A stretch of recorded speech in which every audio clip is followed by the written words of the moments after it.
iglesia, oh Cristo, edifica tu iglesia, Señor.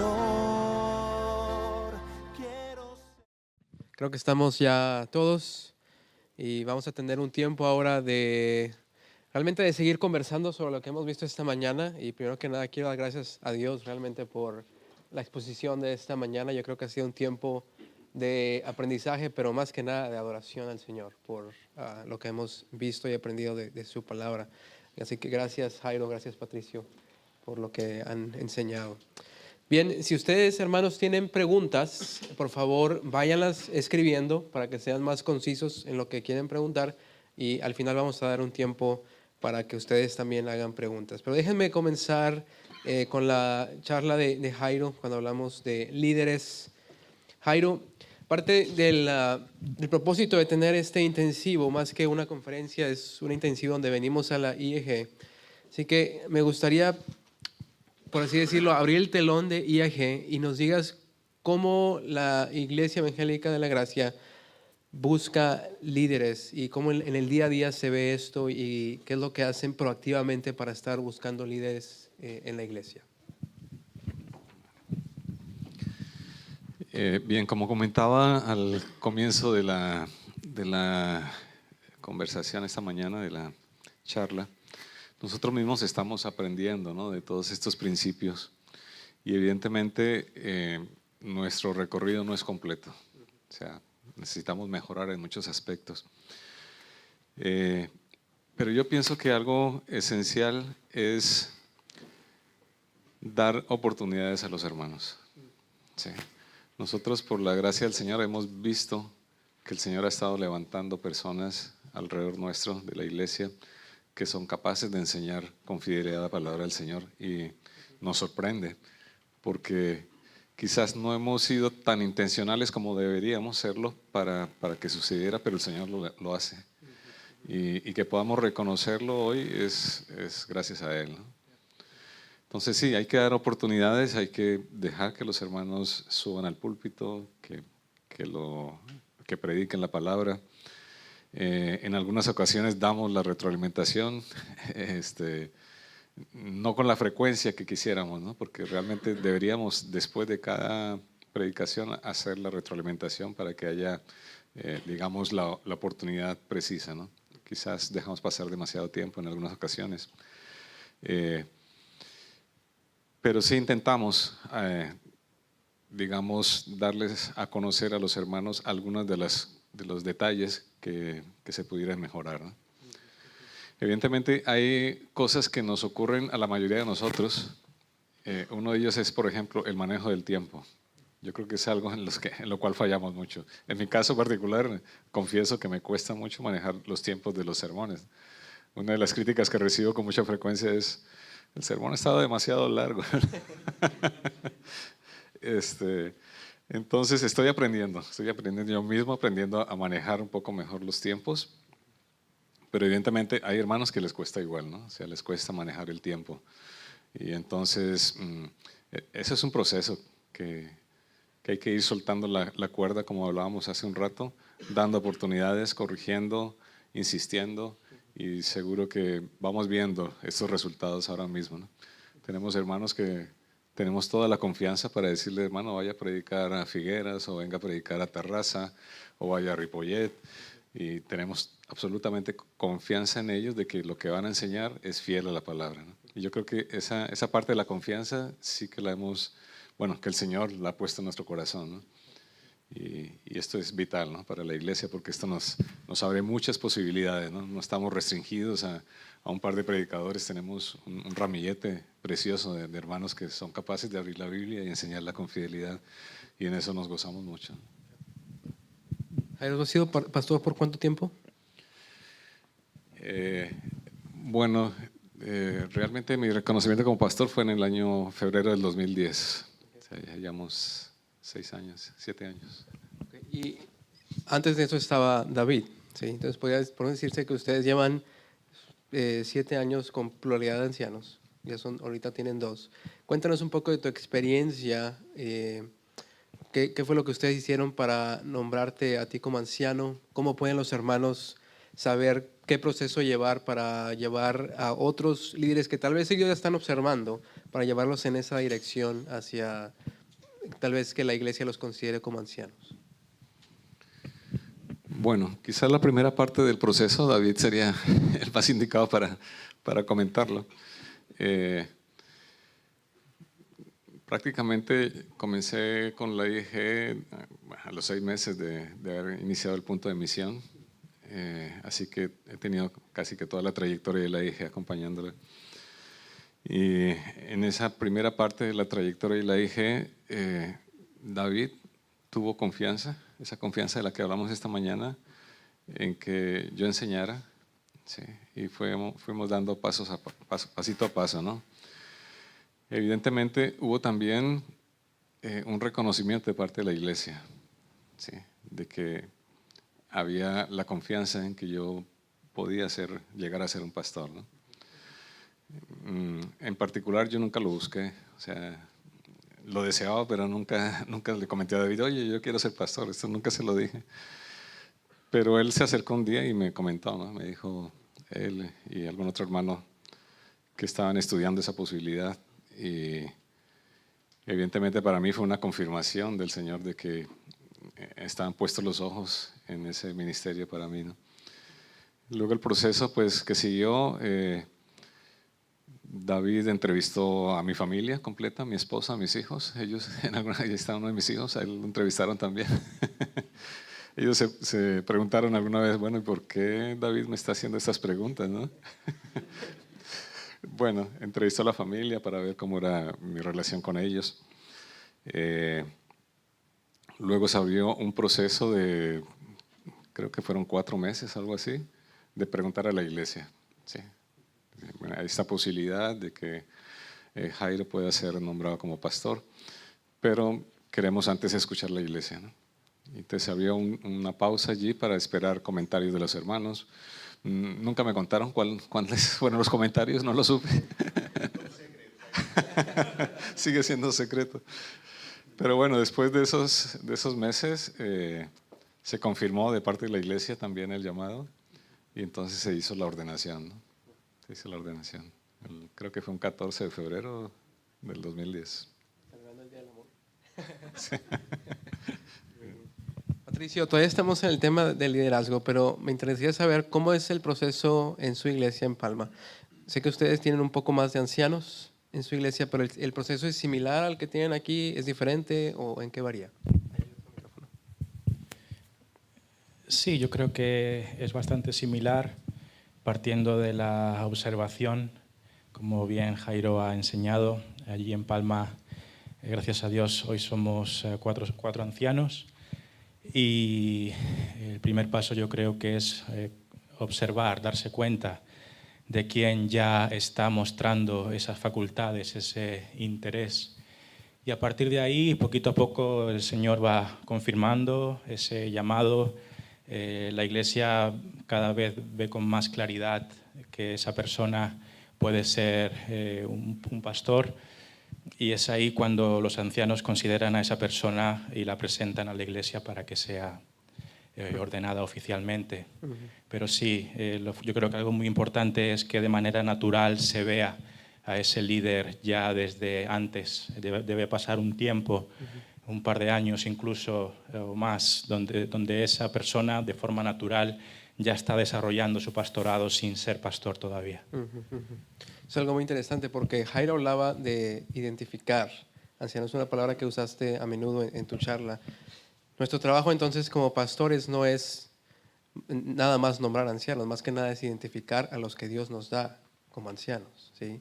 Nuestra iglesia debe identificar a esos ancianos, y nuestra tarea es estar con los ojos abiertos, buscando a quién Dios ha dotado.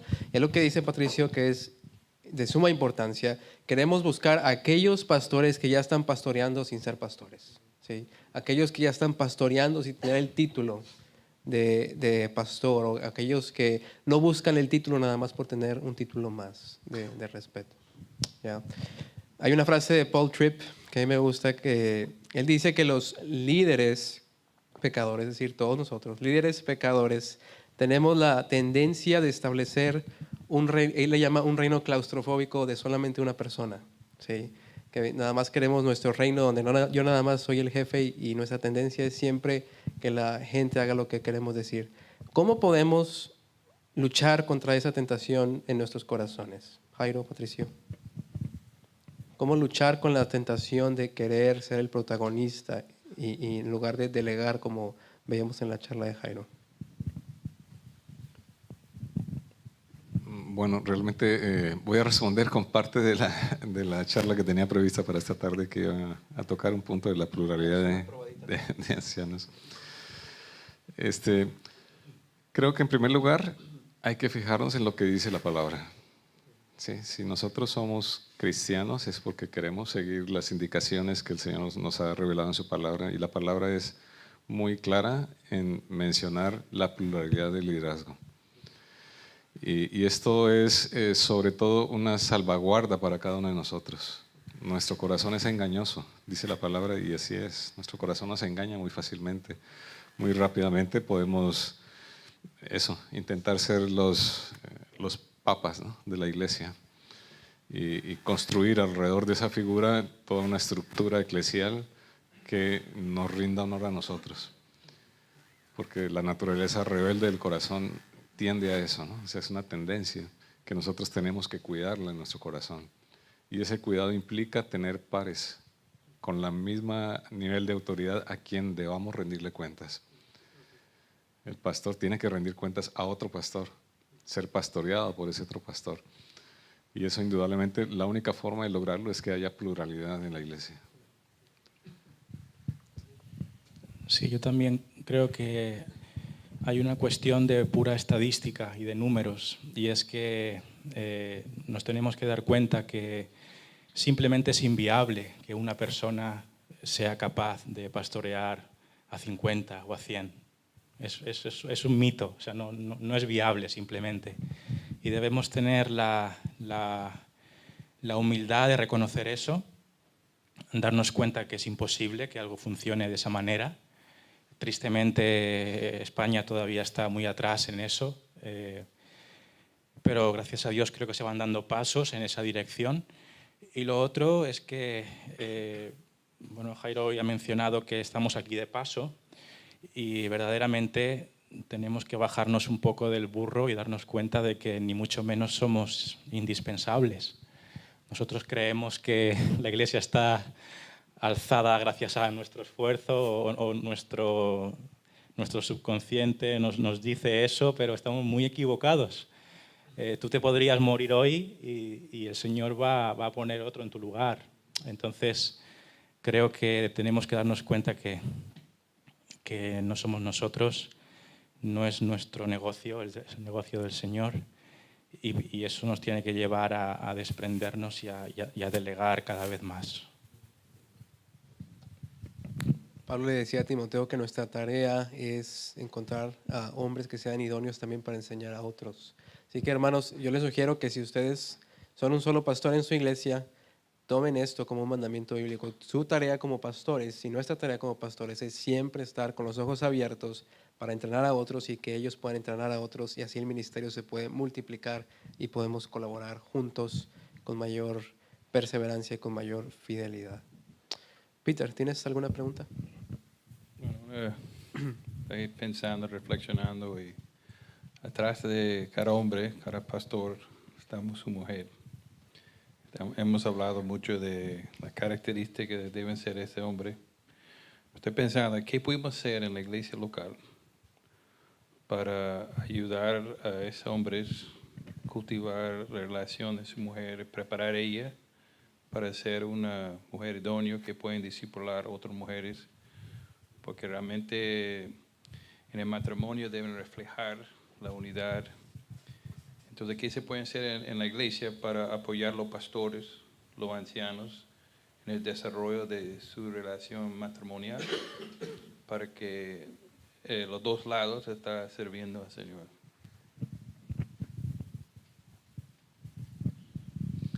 Bueno, yo pienso que nunca hay que perder de vista que nuestra primera iglesia es nuestra casa, nuestro hogar. O sea, esto no hay que olvidarlo nunca. O sea, nuestra esposa, nuestros hijos Bueno, de hecho es uno de los requisitos bíblicos para ser pastor, ¿no? No solamente para ser nombrado como pastor, sino para ser mantenido como pastor. Yo creo que eso es algo que es importante también resaltar, lo que no lo mencionamos. Y es que esos requisitos no son para cumplir, para tener un diploma, digámoslo. Sí, es para vivirlo continuamente, ¿no? Y entonces, evidentemente, la familia tiene que tener esa prioridad en nuestro pastorado, ¿no? O sea, nosotros estamos llamados, en primer lugar, a pastorear a nuestra esposa y a nuestros hijos. Y ese pastoreo con ellos nos da las credenciales para poder pastorear a otras personas. Si no los pastoreamos bien a ellos, a quienes supuestamente amamos entrañablemente, pues ¿cómo vamos a pastorear a otras personas a quienes quizás no amamos de la misma manera, ¿no? No estamos tan cercanos con ellos? Entonces yo pienso que efectivamente hay que darle esa prioridad que tiene la familia. Ahora bien, esto tampoco nos debe llevar a pensar que nuestras esposas son como algunos la llaman, ¿no? Pastoras, o sea, que deben cumplir, cuando no tengan el título como tal, deben cumplir funciones pastorales.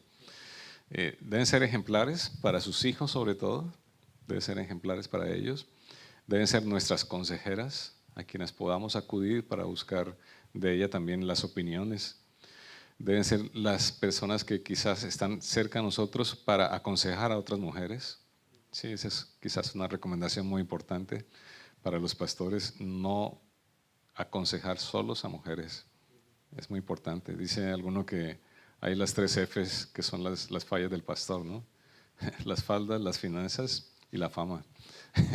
Entonces hay que cuidarnos, hermanos. Nosotros somos débiles, necesitamos cuidarnos. Entonces ese papel de la esposa es vital en ese sentido, ¿no? De acompañarnos en esa función de aconsejar mujeres y también pedirles a nuestras esposas que hagan lo que dice la Biblia, ¿no? Que enseñen a las mujeres más jóvenes a amar y a criar a sus esposos, a sus hijos y amar a sus esposas. Y relacionado a eso, yo creo que tenemos que enseñar a nuestra congregación que ellos no deben esperar algo más de nuestra esposa de lo que esperan de las esposas de los demás miembros. Nuestra esposa es un miembro más de la iglesia y nada más. Su trabajo es ser fieles a nosotros como sus maridos, al igual que las esposas son llamadas a ser fieles a sus esposos, ¿sí? Pero no debemos exigir o no debemos permitir que la congregación exija algo más de nuestra esposa. Ellas no son pastoras, hermanos, ¿sí? Son simplemente esposas de nosotros y las amamos, pero no debemos darles un rol que no les corresponde. No sé si hay una pregunta entre vosotros.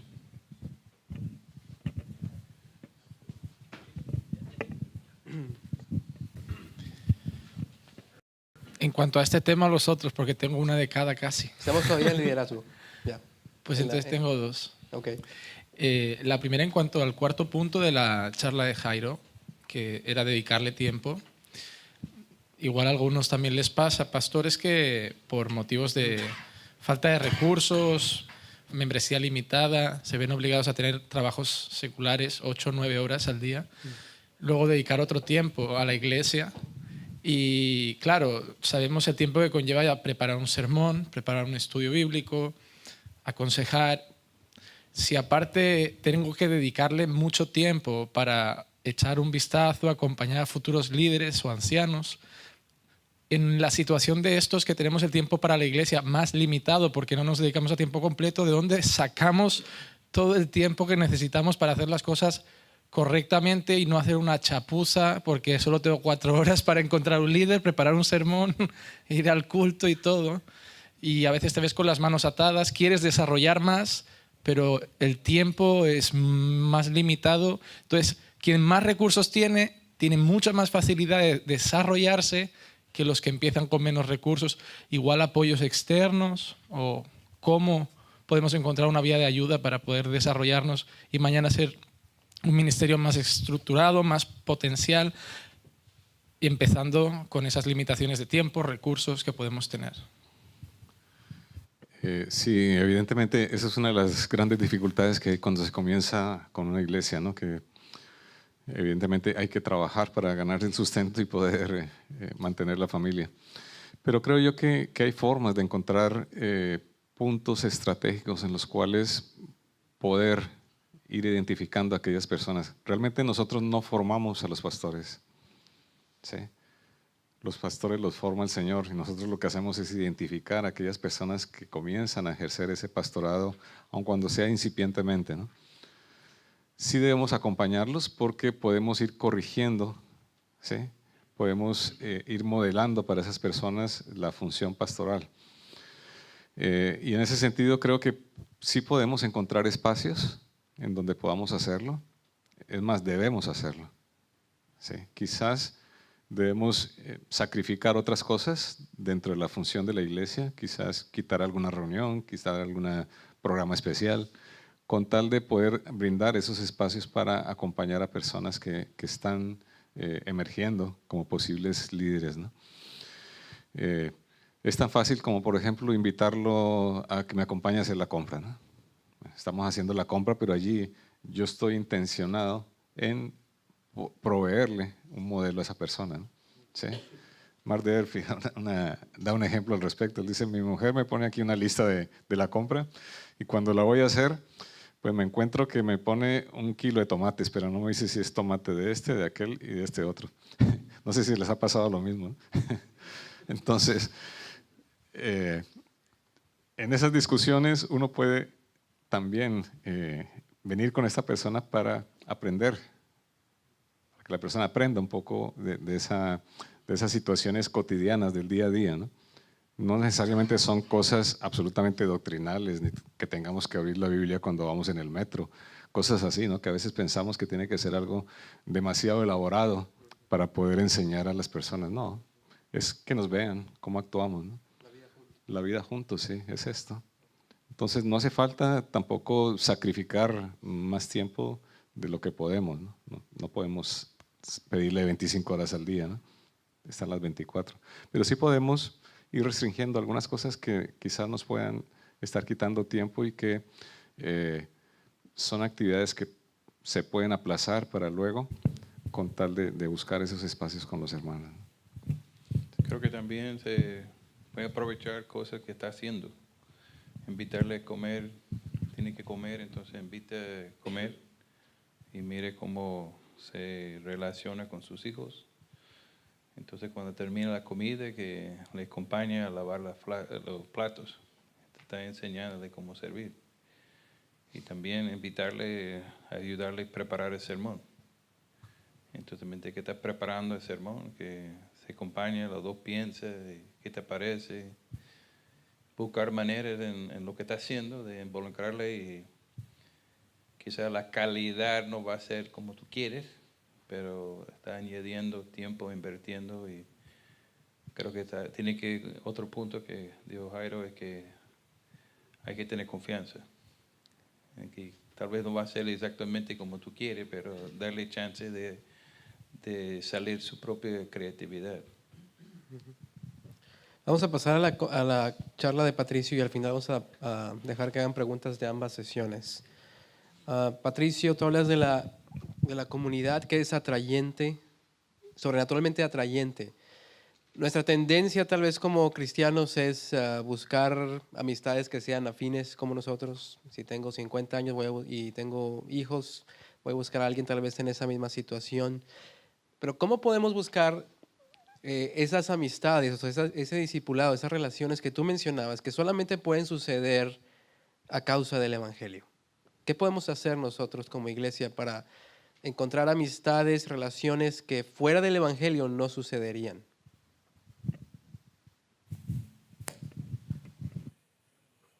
Bueno, lo primero es ser intencionales en hablar sobre el Evangelio.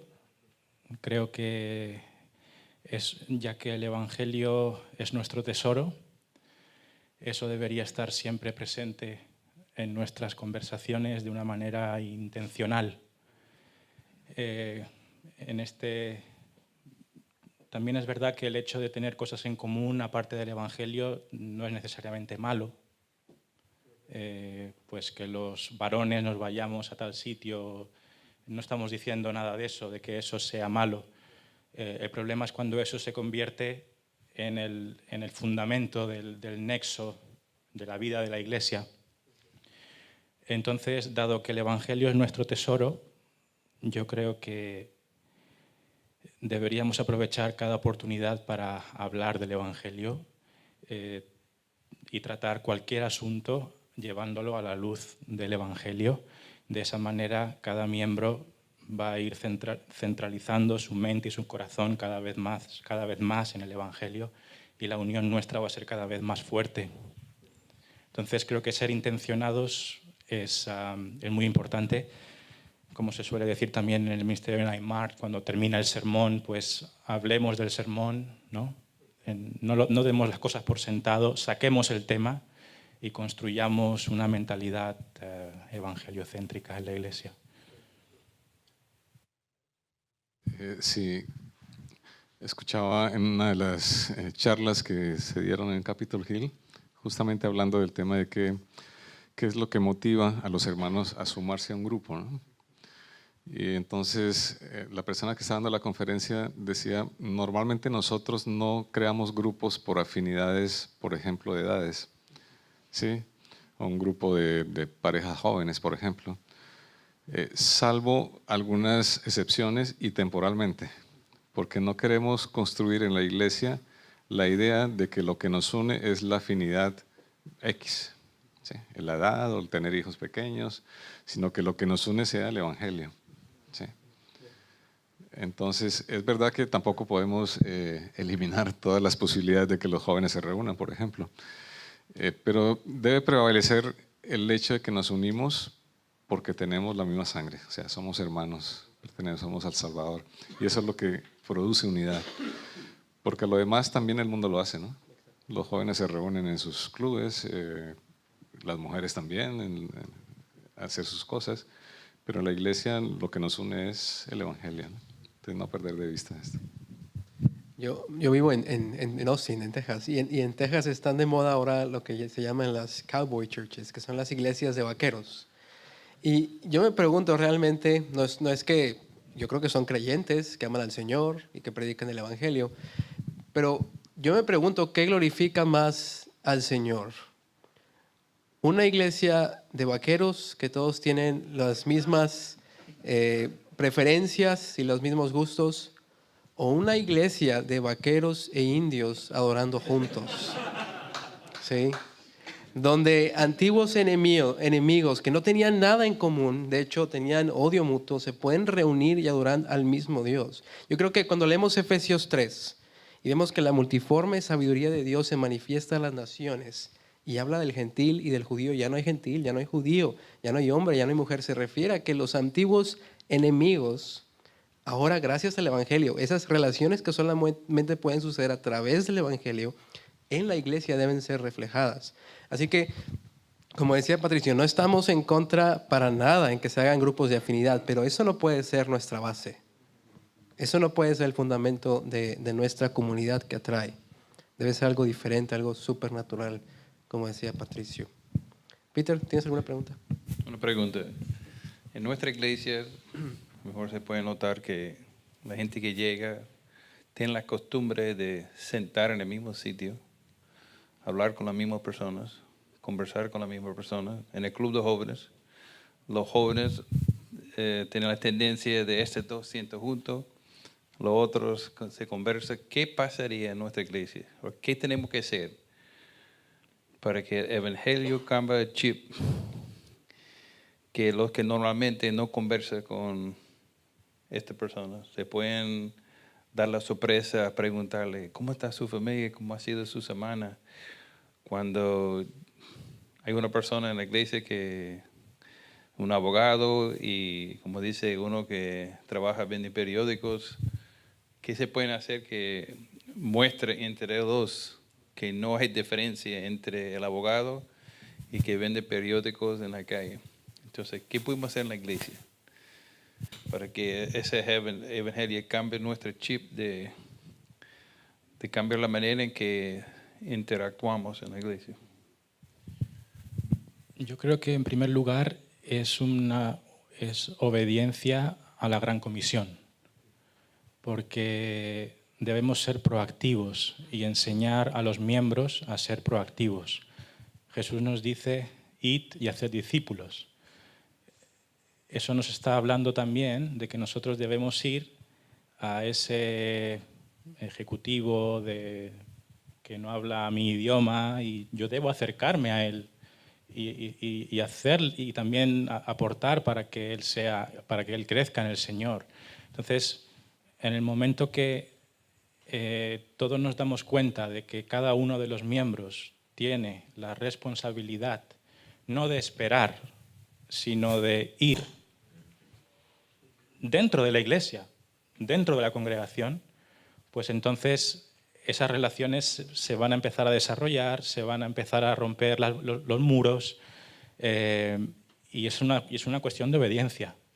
Y creo que los pastores tenemos la responsabilidad de exhortar a los hermanos a ser proactivos en este sentido. Sí, yo pienso que hay algunos elementos culturales que debemos también trabajar sobre ellos, ¿no?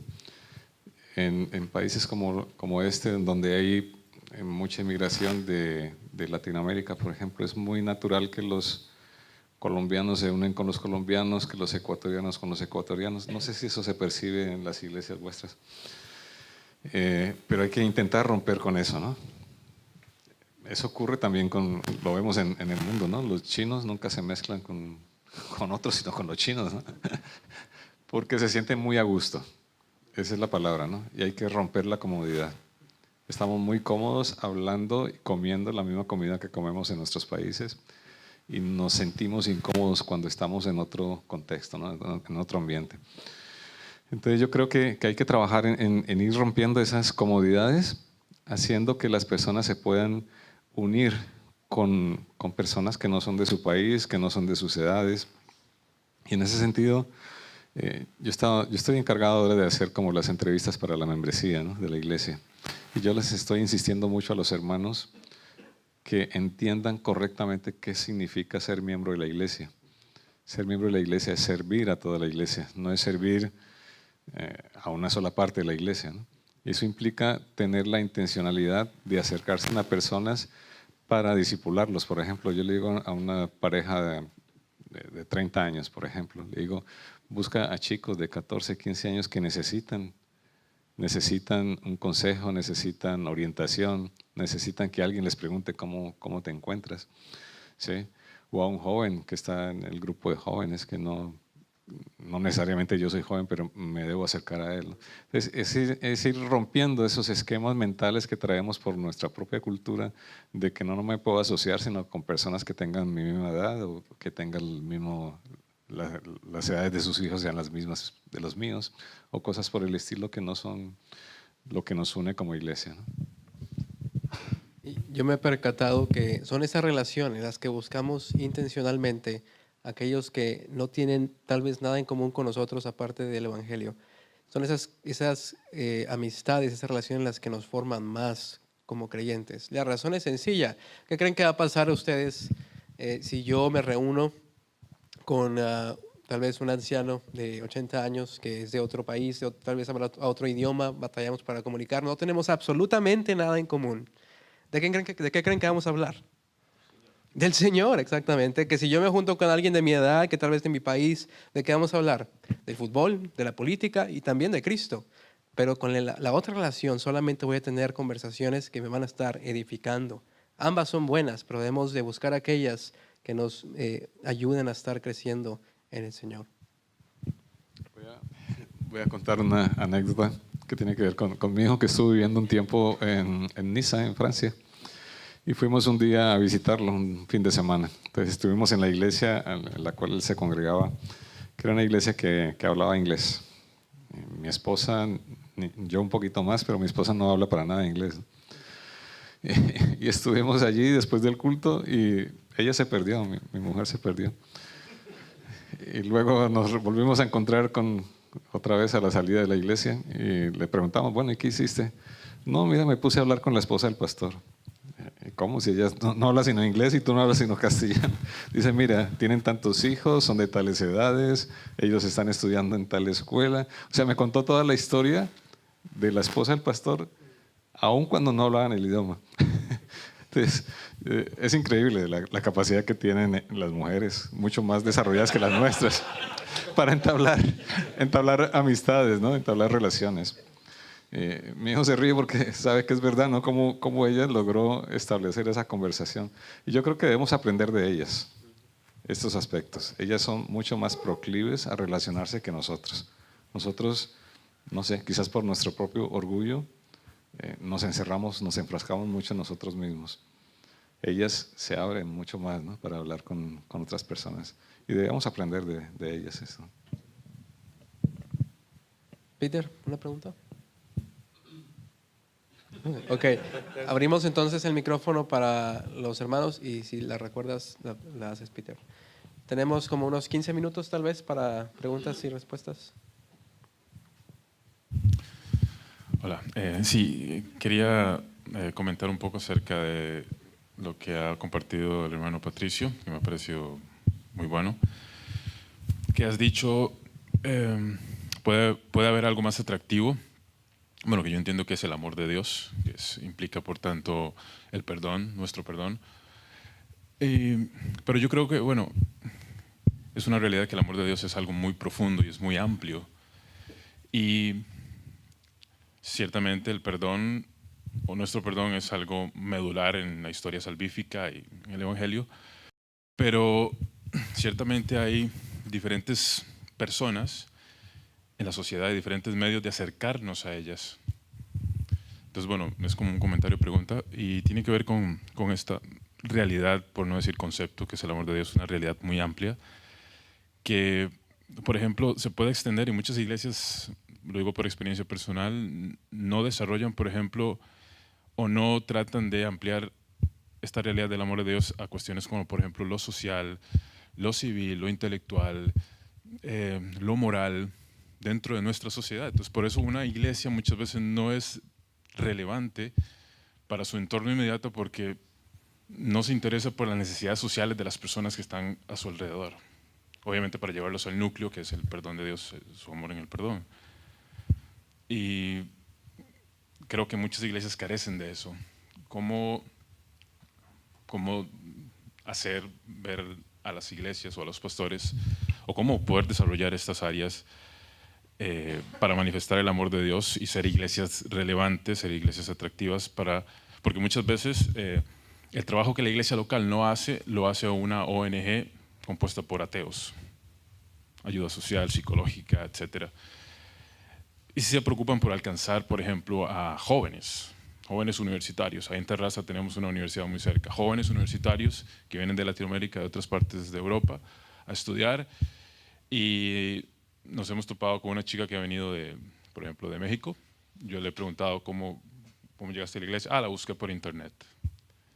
Entonces, ese tipo, el joven y hoy los medios de comunicación hacen que todo esté cercano, pero muchas veces las iglesias no están preparadas para ser atractivas. ¿Cómo hacer para solventar esa carencia?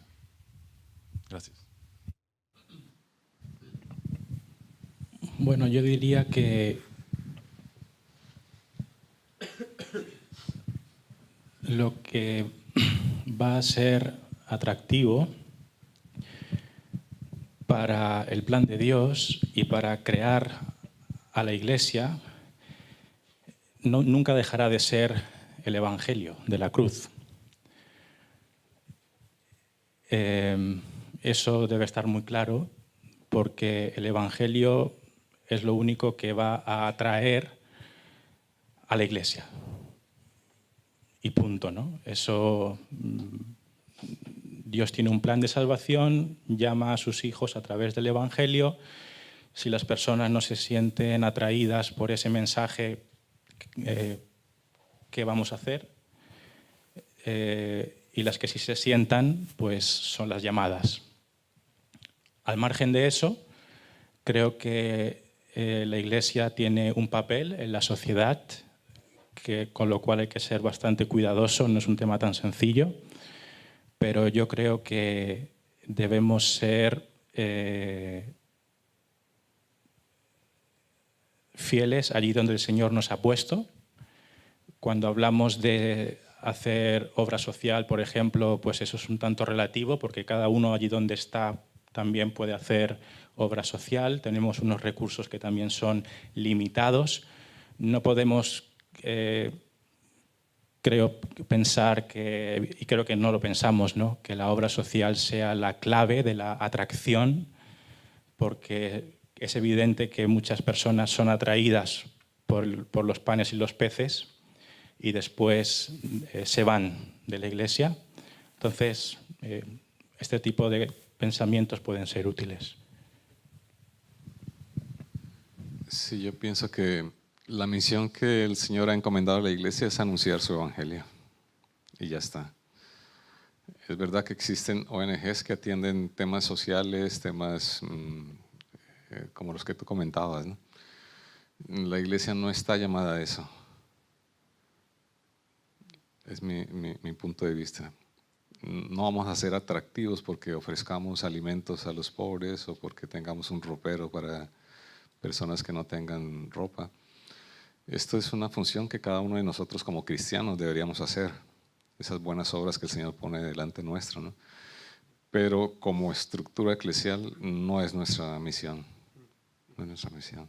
Y no vamos a ser más influyentes en la sociedad porque hagamos obras sociales. Lo vamos a hacer porque anunciamos con fidelidad el Evangelio. ¿Alguna otra pregunta? Quiero responder a esa pregunta, quizá otro punto de vista.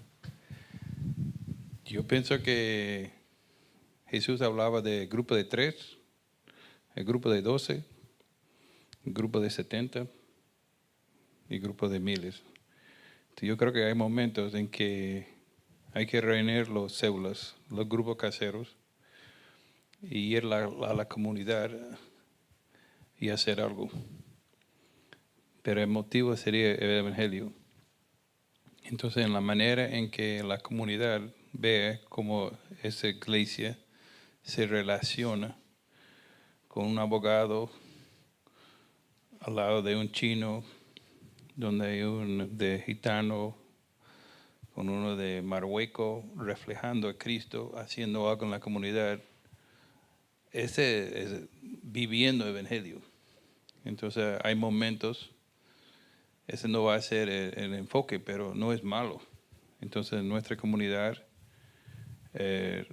cada 2 meses hay un rastrero donde toda la comunidad tiene oportunidad de ofrecer algo, vender cosas, y no sería malo que la iglesia esté allá con una mesa mostrando el amor de Cristo, porque estoy pensando que no podemos esperar que la gente llegue a la iglesia para ver ese evangelio. Entonces yo creo que cuando la gente llega a esa iglesia, digo, wow, aquí siento Dios. Pero ¿qué pasa con la gente que nunca va a pasar por esa puerta? Entonces hay que llevar el evangelio a ellos. Entonces pueden ser en un cumpleaños. En su cumpleaños no invite solamente hermanos de la iglesia, invite la mitad.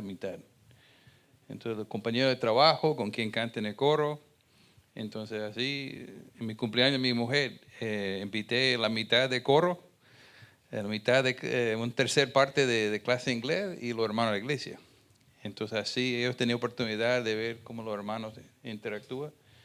Entonces hay que ser creativo de ver cómo se pueden aprovechar la vida real para que el mundo vea gente diferente mostrando ese amor del evangelio. Y yo creo que algo clave es algo que dijo Jairo. Nuestra misión colectiva como iglesia no es lo social, es predicar el evangelio de Jesucristo. Sin embargo, como bien decía Jairo, si individuos de nuestra iglesia quieren ir a hacer obras sociales, de dar comidas a necesitados, amén, vamos a animar eso. Pero nosotros no vamos a dedicar nuestros esfuerzos principales hacia eso, porque nuestra misión es una misión de proclamación, de predicar la palabra del Señor. Sí, una cosita más sobre esto. Escuchaba ayer a Mark Dever en una entrevista sobre este tema y él hacía una diferenciación que creo que es útil entre el ámbito evangelístico y el ámbito dentro de la iglesia. Porque él decía que, por ejemplo, organizar partidas de cartas como una actividad evangelística, pues tampoco tiene por qué ser algo malo en un sentido, ¿no? Un grupo que juega las cartas, pues oye, yo invito a mi vecino. Entonces, eso no es el corazón de la atracción de la Iglesia, pero es una actividad sabiamente utilizada para entrar en contacto con los de afuera. Entonces, si diferenciamos entre esas dos cosas, creo que se puede hacer un buen uso. Por ejemplo, organizar partidos de fútbol. Espero que los partidos de fútbol no sean lo que haga una iglesia atractiva, que también puede que pase, pero puede ser una buena herramienta. ¿Otra pregunta? Muy bien, pues la pregunta que tenía es esta. En cuanto a formar líderes, cómo levantar líderes de la charla de Jairo, ¿qué nivel de formación formal se debe requerir antes de ordenar, de imponer manos a un anciano laico, sabiendo obviamente lo que dice primero de Timoteo 5, que no debemos imponer con ligereza las manos? Por ejemplo, si tuvieras unos hombres en la congregación que o cumplen ya o que están en el proceso de cumplir con los requisitos bíblicos, ¿hasta qué punto debe requerir más formación formal, seminario, etcétera, antes de imponer manos y decir, pues eso sí que es un anciano? ¿Te refieres a formación académica o formación ministerial, digamos? Perdón, las dos cosas podría ser, pero más académica. Bueno, yo no restringiría el tema de la formación académica. Es decir, hay personas que quizás nunca han terminado unos estudios secundarios siquiera, pero tienen el don del Señor de poder explicar con claridad el Evangelio. Y creo que eso es lo clave, ¿no? Sí, de hecho, en nuestros países seguramente todos conocen pastores que no terminaron la primaria, pero predican con pasión el Evangelio y lo saben defender, ¿no? Entonces yo pienso esto. Evidentemente la formación debemos animar a nuestros jóvenes que lo hagan. Tampoco debemos irnos al otro extremo, ¿no? O sea, debemos animar a nuestros jóvenes que estudien todo lo que puedan, que se especialicen todo lo que puedan. ¿Por qué razón? Porque esto les va a dar herramientas adicionales para poder hacer mejor su trabajo, ¿no? Poder ganarse mejor la vida y también quizás en el futuro, si son ministros del Evangelio, poderlo hacer, digamos, con un mayor conocimiento intelectual, digamos, que de todas formas ayuda, ¿no? Esto no es pecaminoso ni mucho menos. Y por eso, vuelvo y repito, hay que animar a los chicos a que estudien. Hay como una tendencia social, al menos en países desarrollados, a que los jóvenes se ganen la vida muy fácilmente, ¿sí? Se ganan lo suficiente atendiendo una mesa, por ejemplo, y entonces descuidan la formación académica.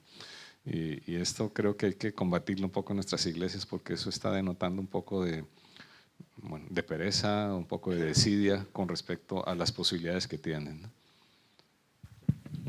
Había un hermano que no tenía mucha habilidad de dar clase o predicar, pero era un hermano que había ganado bien. Y una manera que él estaba discipulando es de invertir en el desarrollo de talleres. Entonces, quizás lo que está haciendo es pagar el gasto de ir a un taller. Entonces, hay maneras creativas que se pueden buscar a ayudar a esa persona, que si un hermano tiene la capacidad de pagar el estudio de otro hermano, hay que buscar maneras de ayudarle, y creo que la iglesia tiene que tener un compromiso de quizás apartar un presupuesto específicamente para el desarrollo del liderazgo en la iglesia. Entonces así está todo tiempo pensando qué curso vamos a mandarle ese año, curso 222 o lo que sea, pasión por el evangelio, un taller así de 9 Marks o Simeon Trust. Y siempre tener en cuenta que no son los seminarios los que producen pastores, la iglesia los que produce pastores, la iglesia la que es responsable de preparar líderes. Por eso es indispensable lo que menciona Jairo en su charla. La iglesia la que debe estar haciendo esto. Los seminarios son una excelente herramienta, ¿sí? Que pueden ayudar a la iglesia local, pero no podemos pensar que egresados del seminario solamente por tener un grado ya están preparados para servir en la iglesia. También pueden pensar que el comienzo de preparar a un anciano puede ser que cuando tiene 13 años, que cuando tiene 14, 15, que está pensando de largo plazo y envía a ese joven al campamento para ser consejero, recibir entrenamiento, cómo va en la escuela dominical, maestro de niños. Entonces no espera que tiene 20, 30 años para pensar en su desarrollo, sino pensar en los pequeños. Hermanos, es la 1, así que debemos concluir. Tomamos 3 minutos. Antes le voy a pedir a Jairo que ore.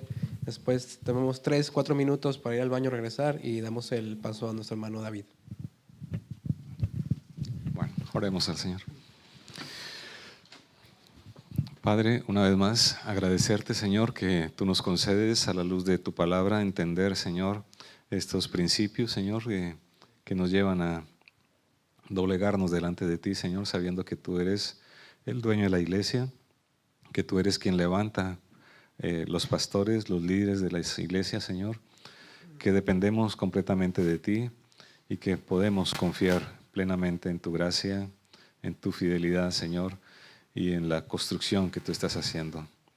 Oh Señor, si tú no edificas la iglesia, en vano trabajan los que la edifican. Te agradecemos, Señor, porque tú lo estás haciendo. Amén.